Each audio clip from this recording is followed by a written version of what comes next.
Hello, everybody. We are blessed today. What an incredible guest. Today, we have Mike Cooch on the show. Mike, thank you for being here. Hey, thank you so much for having me. I'm honored. So, I have known of you for years, if not maybe close to a decade. I have always been a huge fan. So, for all of our listeners, would you mind sharing with us your entrepreneurial journey? How did you get started and Sure. how did you get to where you are today? Sure, absolutely. I will try and make it the Cliff Notes version, but hit the high points. I grew up, in an army family. I had no idea what an entrepreneur was. I thought you either went into the military or became a doctor or a lawyer. Like that was it. And those were my plans. And I will never forget. Actually, I was visiting my aunt in San Francisco during a summer in high school, and she was in real estate. And her husband at the time was this wily entrepreneur who, graduated from Harvard, had bought companies, sold companies, and all I knew was that he seemed to have the ability to kind of do whatever he wanted when he wanted, which was very different from what I saw growing up in an army family, where my dad was, hey, I have to be at work these hours, and when the military calls and you go off to the field and stuff like that, or you go overseas, then that's what you do. And this guy had, he always had a big wad of cash, and I remember just like in the middle of the day on a weekday, he took me to see the Giants play baseball in San Francisco, and I was just like, "What is this entrepreneur thing?"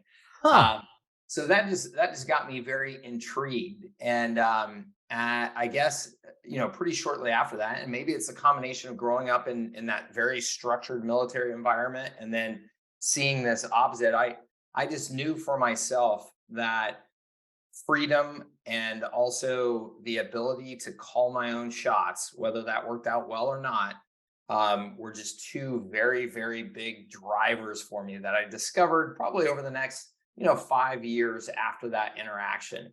Um, and then right after graduating from college, that was when Silicon Valley, the first dot-com boom, was really getting momentum. And I moved out to Silicon Valley, and it was a fever, right? I mean, it was an entrepreneurship fever that you could not. I don't know how anybody could live there and not get completely caught up in it.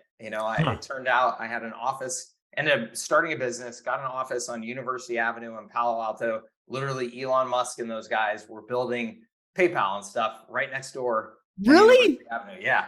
So, That's it was crazy. yeah, just a crazy time to be there. I just threw myself into it with both feet. Really had no clue what I was doing, and was involved in raising money from venture capitalists and starting some technology things and stuff like that. And again, looking back on it, it's crazy to me now because I literally did not know anything I was doing. I mean, it was pure just hustle and throwing myself in there, and had some successes, some failures during that time, but learned a ton.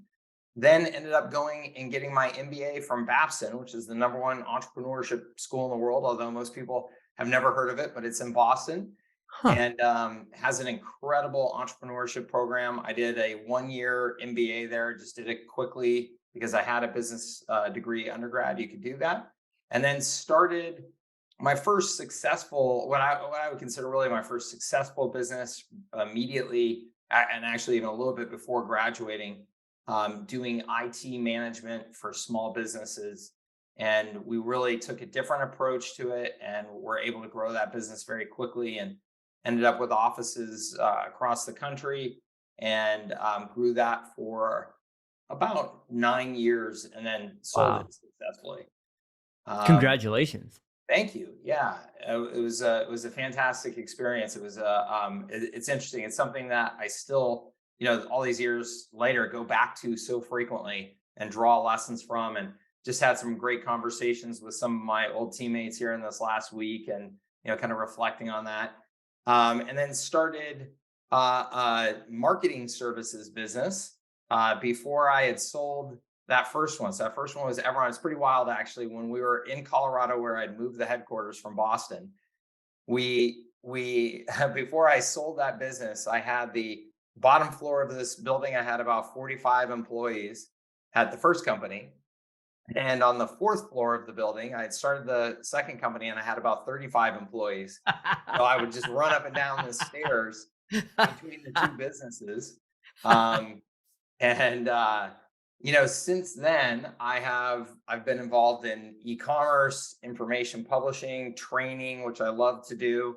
I love entrepreneurship. I love all the incredible opportunities and people it connects me to. And yeah, I love it. I definitely, it's something now that it's like I can't imagine, not being an entrepreneur. Like the very idea of, oh my gosh, one day what if I, went and got like a normal job or something like that? I just don't think it's possible. So it's been fun.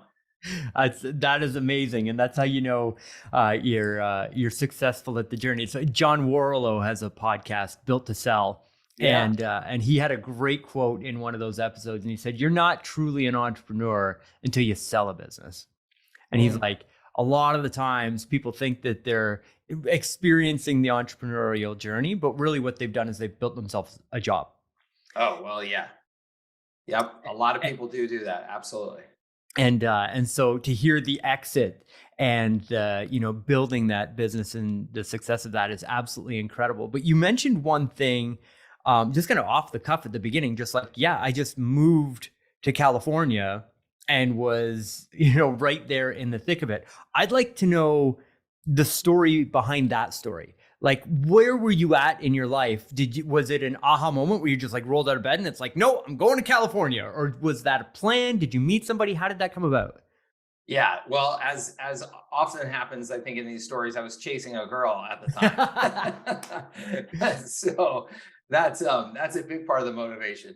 But at the time though, California was always this, and I live in San Diego now. California was always this just kind of magical Hmm. place to me where there was opportunity. Yep. And again, it was always just kind of this magical thing to me. I couldn't even necessarily describe it other than there was this glow around the state and the idea of California. And then at that time, particularly again, Silicon Valley was going so crazy that I remember talking to another relative of mine who was successful in business, and I was trying to understand, like, I'm just graduating from college. It seems like I can go in any direction, and I felt overwhelmed by that. Yeah. And so talking to him and just kind of discussing out loud like some of the characteristics of my personality and things like that. Silicon Valley just seemed like it made a lot of sense to me Yeah. because the whole technology industry changed so fast and moved so fast. And one of the things about my personality, I love to just be learning constantly, and I have to have that kind of stimulation, or I can go, a little stir crazy. And so I thought, well, that makes sense. It's a field where it's always going to be changing. And I'm going to have to keep up, and that appeals to me. So that Yeah. was, yeah, between combination of tech, the tech boom, and chasing a girl. Well, I would say those are all good things Right? to Yeah. be passionate about and chase. So that's Yeah. amazing. Um, in that journey, so multiple businesses, multiple opportunities, multiple, not even niches, but like completely different industries, Yeah. IT to raising money. So obviously within that, there's success, but there's also failure, Yeah. especially when you're trying new things. So I'm interested in your philosophy of how you've gone through your entrepreneurial journey. Looking back from what you know now, what are those things that you think really helped keep you going and not go like, hey, maybe this entrepreneurship isn't for me? That is a great question. I will start with my first major failure, and even though it was not anything that I did, it Mm. was a failure, and that is my very first business that I started in Silicon Valley. There were four of us that started it together. We got some momentum going. We actually had cash in the bank. At that point, I didn't have two nickels to rub together. I mean, I'd run up credit cards. I had done all of those, kind of stereotypical things, and living in one of the most expensive places on the planet. Um, and Finally got to the point, like I said, where we had some wins and had some money in the bank. And two of us were in Southern California doing some work for a client. And while we were down there, I went to get gas for the car using the company card and it got rejected. And I was like, that's not possible. I actually managed the accounting and everything. So I was like, I know we have plenty of money. This is not good. So I call, and sure enough, the bank had a $0 balance. And it turns out that the other two founders of the company had walked into the bank, took out all the money, split it between the two of them, and left. And No way. yeah, they weren't even signers on the account. And they literally just walked in and said, we'll take cashier's checks evenly split, and the bank gave it to them. Wow. So as you can imagine, I learned many, many lessons from that. But the most important lesson that I learned from that is that I was going to make this decision to be an entrepreneur once. Hmm. And I think it was Jim Rohn. I can't remember who, but one of these kind of elder statesmen of entrepreneurial philosophy and personal development and stuff. And they said that one of the most important habits that you can develop is to know when you're making a really important decision to make it once. Hmm. And that, what they mean is once you've made it, you fully commit. You don't question yourself. You don't continue to go back to it and, stew on it over and over again. And the stress from that time period, my father had just died, actually during that time period as well. And the stress of it all was so overwhelming to me that there were times where I thought I was having a heart attack. Like, it was just anxiety. And I made that decision. I was like, well, Mike, I was like, either this is a perfectly reasonable time to quit and go Right. get a job and get security and all those things, or you've really got to make this decision that this is who you are, this is what you're going to do, and Hmm. that successful people learn to get through stuff like this. I mean, the entrepreneurs that you hear about and admire, they all have a version of that story or 50 versions of that story, and they've Yeah. learned that they get through things. And I decided I'm going to be the kind of person who gets through things. And I just put my head down, and thankfully the other gentleman that I had started the business with put his head down, and we just went back to work and Wow. decided that was it. So I have had countless ups and downs since then. I mean, the highs and the lows have been, amazing. Um, what I think I've learned since then, in addition to kind of that personal philosophy, is just that, things like cash management and Hmm. creating a self-funding business and understanding who you are as an entrepreneur. Are you somebody who's going to go raise $100 million and do things for investors, or are you going to do things for yourself and for your family and for your lifestyle and your personal vision, even if that means the business may be smaller? Um, I've been very, I think, kind of um, maybe introspective and also like committed to really learning those things so that my lows can be moderated, Yeah. and that I'm very, very aware of kind of where I am at all times in this risk versus reward equation and managing my downside.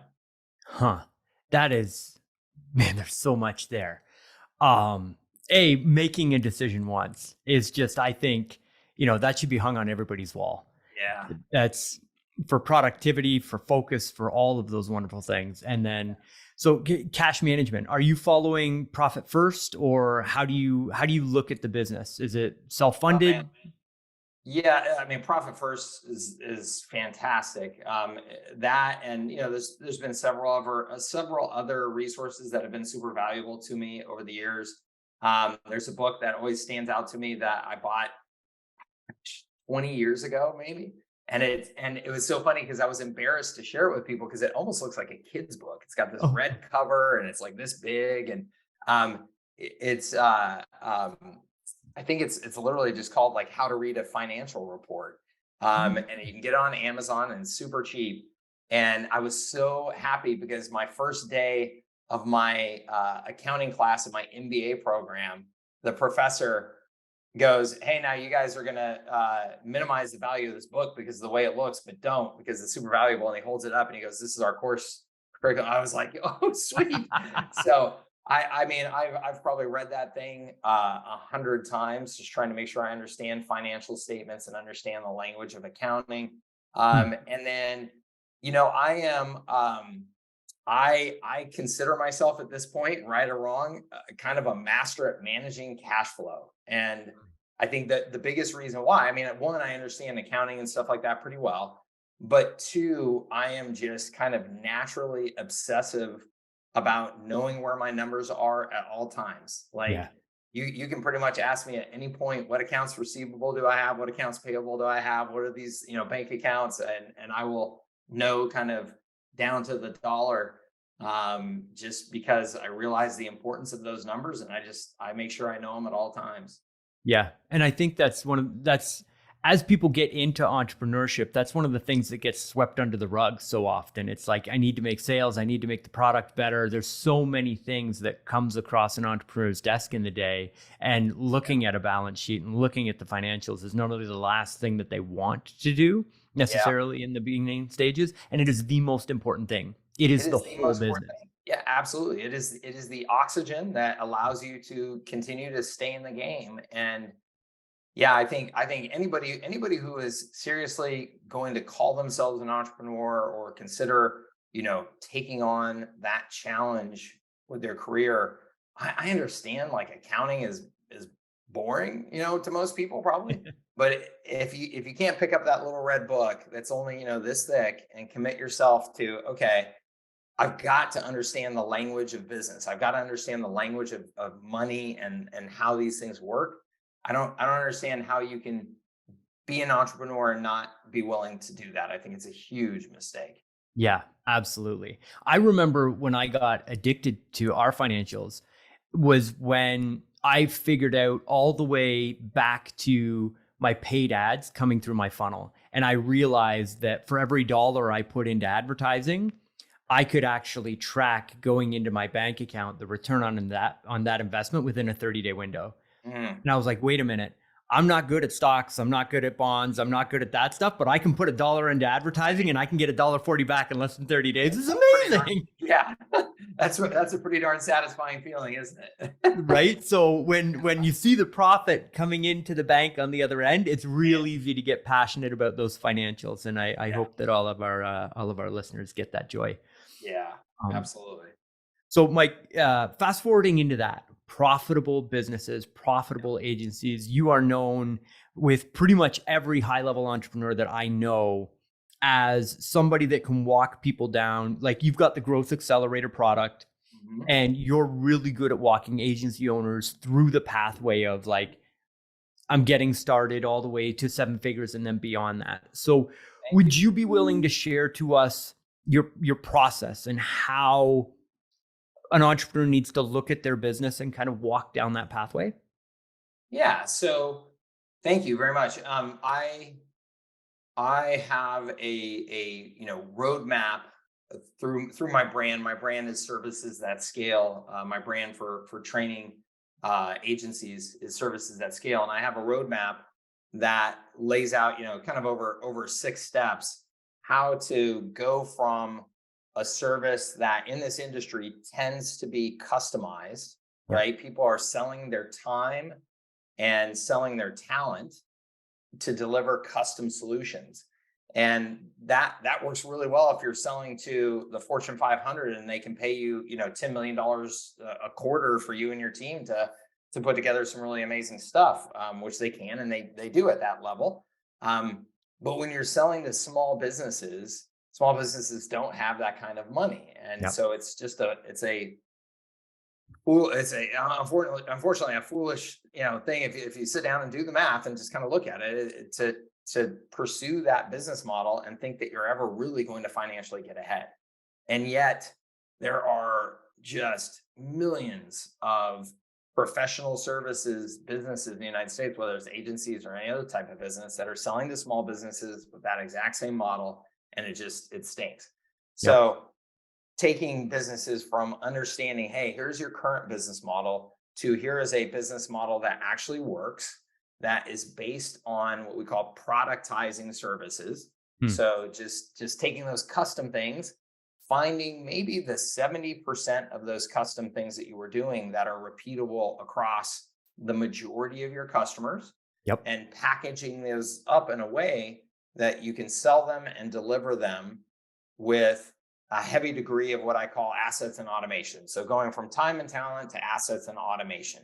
Hmm. So as an example, if I was doing custom ad campaigns for every restaurant that I was working with, instead, I would say, okay, what of these campaigns are kind of universal across the far majority of my customers and the fact that they work? And then how could I take those and make them very, very structured and repeatable so that I can just put a price tag on it, sell it, deliver it using campaign templates, the assets, and Yep. using some sort of tools like high level, the automation to make it all, work much more efficiently and profitably. And then the key theme of all of this is there's got to be recurring revenue. If you don't have recurring revenue, and then going back to the financials at the right gross margins, then all you're doing is pushing a giant boulder uphill. Every So month. yeah, every month. Yeah, exactly. So focusing, those are kind of the fundamentals, and taking somebody through that process, using a variety of you know tools and strategies that I've either developed over the years or borrowed over the years from other people who are much smarter than me, and just kind of cobbled it together in a framework that I think is relatively easy to apply. Huh. That's amazing. So, oh man, again, so much.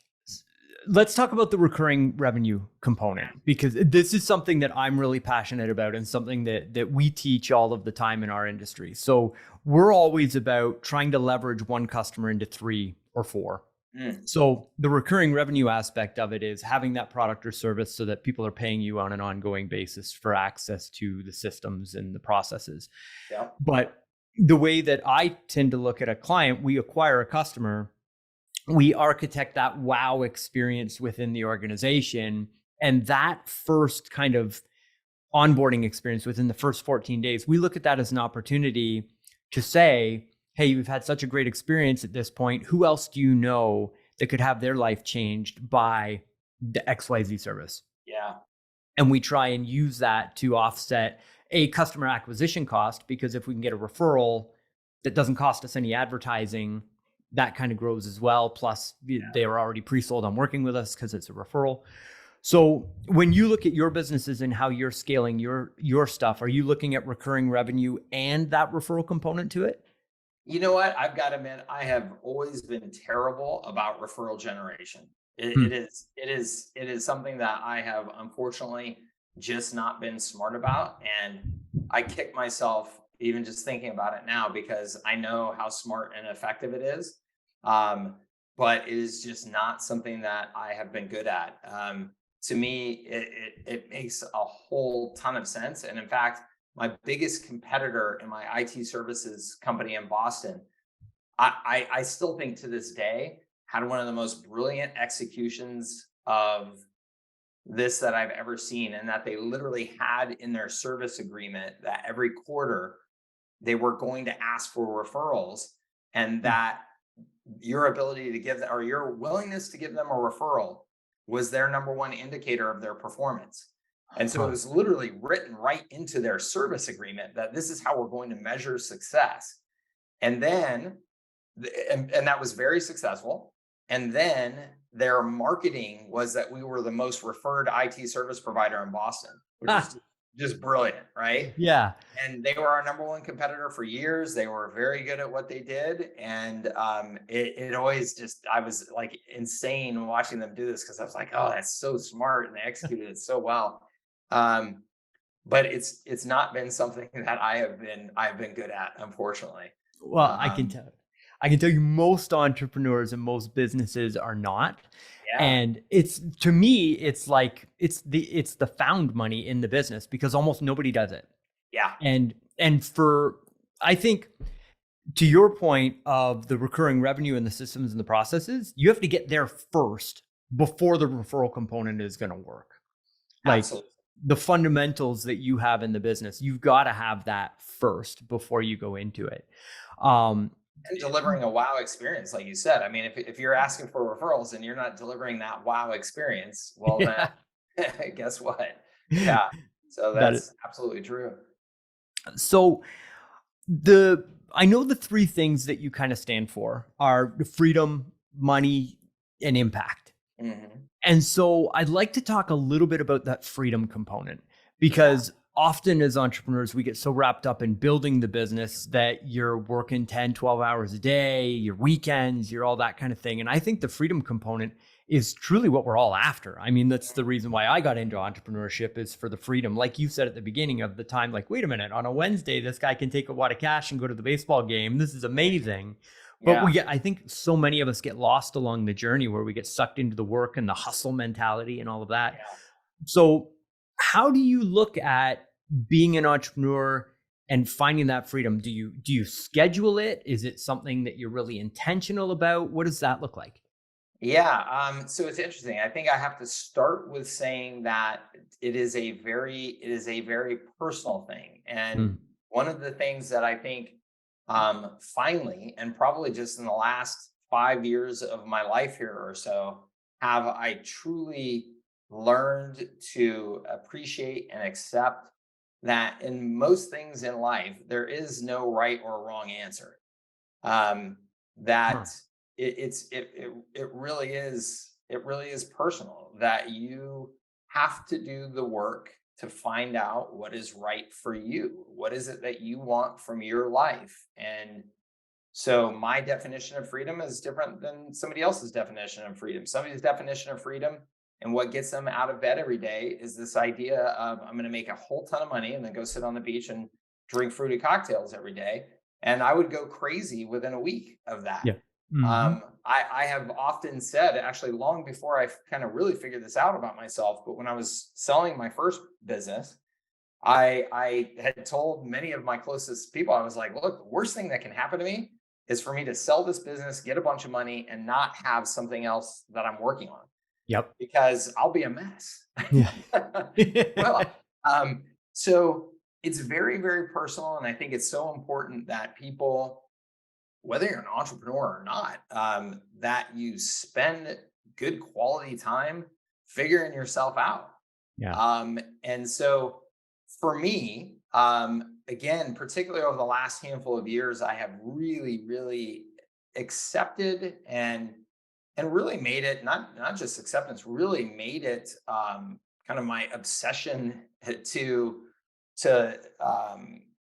design the life that I want very, very intentionally, regardless of what somebody else thinks is the right thing. If you go live in Silicon Valley, when I lived in Silicon Valley, if you weren't raising $100 million from venture capitalists and you weren't planning on going public in the next couple of years, you kind of didn't matter.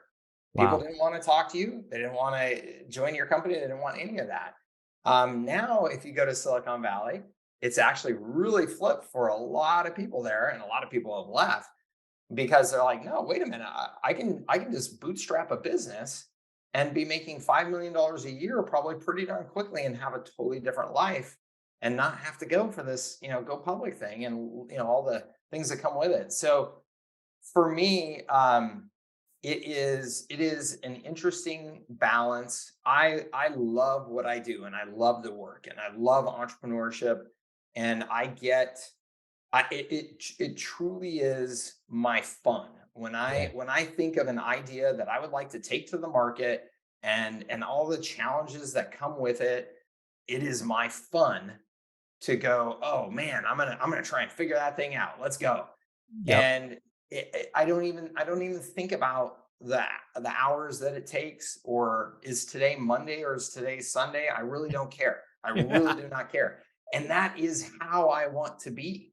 That is exactly how I want to be. Now, I have 3 kids. I love my kids to death. I coached all their soccer teams. I walk them to school. I pick them up at school. I make their lunches. I make their breakfast. I do all of that stuff too. That's my way of having balance. We take a month typically during the summer and go travel someplace. As I was talking to you earlier about, I tend to take almost the entire kind of holiday season off. And I plan lots of fun on my calendar. Yeah. I'm always doing something fun. So I'm trying to pack everything in there. And that to me is all a very, very deliberate choice. And that to me is freedom, the Yeah. ability to call your shot, whatever that is, whatever it is that makes you happy and fulfilled. and makes you feel like you're living on purpose and contributing. And that's where the more impact thing comes in, whether that's impact with your kids, impact with a charitable thing you want to do, you're able to hire people in your community, however you define it, I think is great. And for me, that's how I define it. And I love it. And I can't imagine honestly doing it any other way. Yeah. Finding the why. And I think Yeah. the you said it so well in the time that you spend with your family and those little things that matter the most to you. I see so many people that have a why, but they don't spend time doing it because they're like, "Oh, I'll get to that later. I'll get to that when I get to the million, or I'll get to the 10 million or whatever. Then Yeah. that's my why that I'm going for." Like, have it both. You can Yeah. have it both. There And there is no later, in my opinion. yeah. There's today, and I want to pack it all in there and soak every minute I can. That's amazing. Mike, thank you for being so generous with your time here today. I know that people are going to want to find out more about you and what you do. How do people find you online? Where would you like people to go to get more information? Yeah, they can go. So anybody who's in the kind of services world, agency world, that type of thing, servicesthatscale.com is great. Also, if you just search my name, you're going to find social profiles and all that good stuff. With my last name, it's easy to track me down, so you can search and find me. That is awesome. Well, again, thank you so much for being on the show. To all of our listeners, don't You. forget, head on over to iTunes, hit us with a 5-star review. It helps with the algorithm and helps get this out to more entrepreneurs that need this information. And again, Mike, thank you so much for being on the show. Thank you very much. I appreciate it. Thank you to your listeners for tuning in. Right on.